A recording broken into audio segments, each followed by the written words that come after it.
An unsigned free agent. Last season, Diggs had over 1,000 yards receiving. The next three highest totals by the Patriots receivers were in the 450 to 550 range. Now, New England did add Romeo Doubs in free agency. Mel Kiper Jr. releasing his latest mock draft yesterday has wide receiver Casey Concepcion to New England out of Texas A&M. Lewis, how do you like the fit there for the Pats? I like it a lot, Laura. They need a guy who is tough and able to run, even though that's Omar Cooper right there. But there's Casey.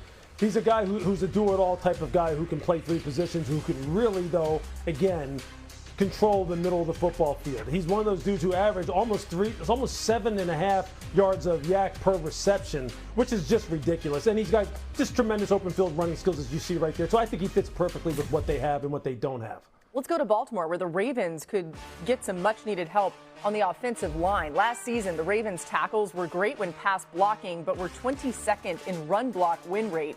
According to ESPN Analytics and NFL Next Gen stats, their guards were middle of the road in both pass and run blocking. Plus, Baltimore is going to have to replace their center, Tyler Linderbaum, who went to the Raiders as a free agent. Mel's got the Ravens taking offensive tackle Spencer Fanu at 14, a replacement for Tyler Linderbaum. A young replacement, though. He's talented. Dan, do you like this pick for Baltimore? I do. It's a need. Fanu can kind of play anywhere inside or outside of the offensive line. The interior of the offense of Baltimore is a big issue. It became a weakness last year. I think Fanu's feet, his athleticism, and also remember, Declan Doyle is the new play caller in Chicago who comes from, Baltimore, who comes from Chicago. Athletic offensive line, being able to pull is going to be a necessity. It's something Fanu can do.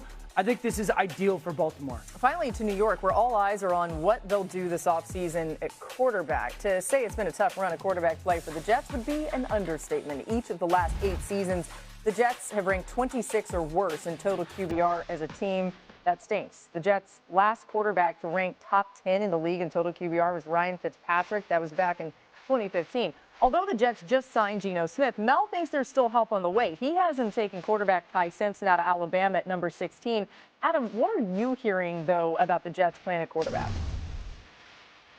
Look, that's always going to be a possibility, Laura, but I think the people around the league seem to think that the Jets will take a quarterback later on, especially with the idea that they have 3 first-round picks next year in the quarterback-rich draft of 2027. That'll be a difficult decision if and when Ty Simpson happens to be there at pick 16, but I think a lot of people believe the Jets need to build up their roster. They have a lot of holes they need to address, and right now the best way to do that would be a pick not on a quarterback, but Ty Simpson is going to be awfully tempting for this New York franchise when its turn rolls around at 16. Yeah, if you ask Dan, they should just keep drafting quarterbacks over and over again over as many years as it takes to get a quarterback that sticks. But specifically on Ty Simpson, I know you're a fan of his. One of the knocks on him that people have is the lack of starting experience. There's a lot of reasons why it happened that way. But do you think that's a big enough issue to say, hey, no, don't draft him that high? I don't. This is probably the thing that I am most interested in talking about leading up to the draft with everybody, because I believe it really should be quality over quantity. We've seen a lot of guys drafted in the NFL that had a tremendous amount of college starts. Some guys have become really good players. Some guys have just become okay. Some guys have been bad. So it's not just, oh, you've got all the necessary starts, and that means that you're going to be good. Quality over quantity, and his tape is so good from a quality perspective.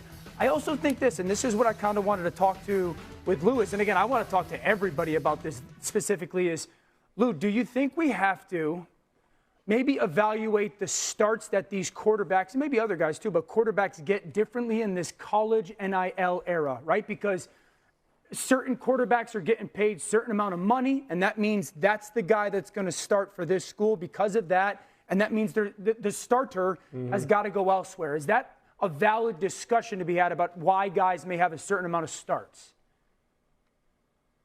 Yeah, I think it's part of it. I think, you definitely have to do some digging as to why the depth charts play out the way they do, why certain guys don't get on the field. Is it something that kind of transcends the actual meritocracy that is supposed to exist in sports, or is it kind of partly business?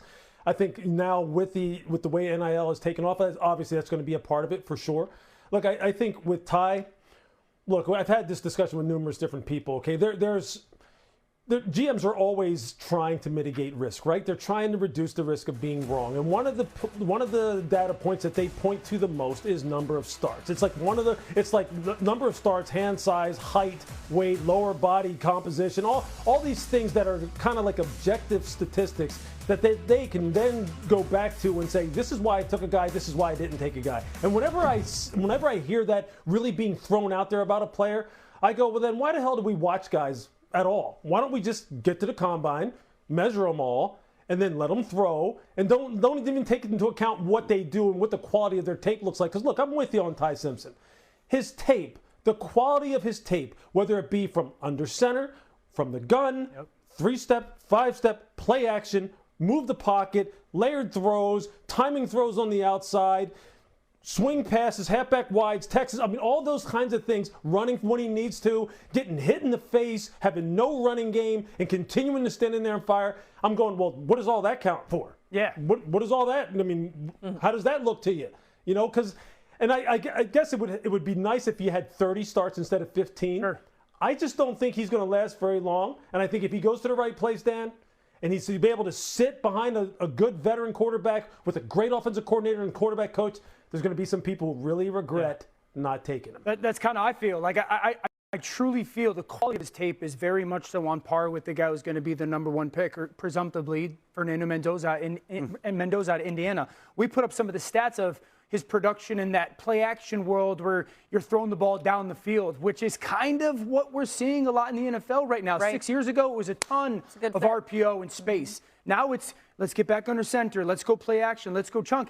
And it does make me ask the question, because of the college football world, okay, well, why was Jalen Milroe the starter at Alabama 2 years ago? And then why is Alabama so dead set on going to Austin Mack? And then where does that leave a guy that some people are like, man, this guy's a really good player? And so I just think that focusing on he doesn't have enough starts, to Lewis's point, it's such a small reason why not to draft the player. It's a lot more complicated than that, right? It was a different offensive coordinator. Jalen Milroe had Tommy Rees as his OC. I think they really liked Milroe's legs and what that brought to that specific offense, that skill group. That factored in a lot. Does that take 5, 6, 7 starts away from him, where he would have been at 22? Probably, exactly. Yeah. I think there's some reality to that. You have to look at some of the college football story and all of this to really get the full picture. Adam, I know you wanted to add on some of this. I'm also curious, are you hearing other teams talk about Ty Simpson and being interested outside of, a lot of this conversation around the Jets? Well, the one thing that's become obvious in talking to multiple front offices in recent weeks is that they believe that Ty Simpson will squarely be a first-round pick. And the whole question is, where is he going to go in round 1? I know a lot of people had wondered if he would go there. Then he played well enough early on. He was going to be a high one. Then maybe people thought he would fall out. I think it's become obvious in talking to these front offices in recent weeks that it does sound like he is absolutely expected to be a first-round pick, and now we wait to see where he goes. Mel's got him to the Jets at 16. That wouldn't be the first time the Jets have gone Alabama quarterback at 16. They did that with Joe Namath. They did that with Richard Todd. Now we wait to see if they do it with Ty Simpson as well.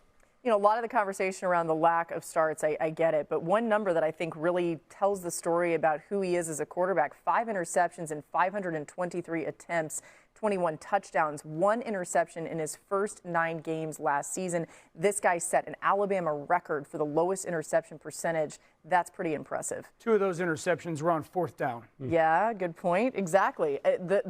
Hey, it would have been even better. He still set the Alabama record.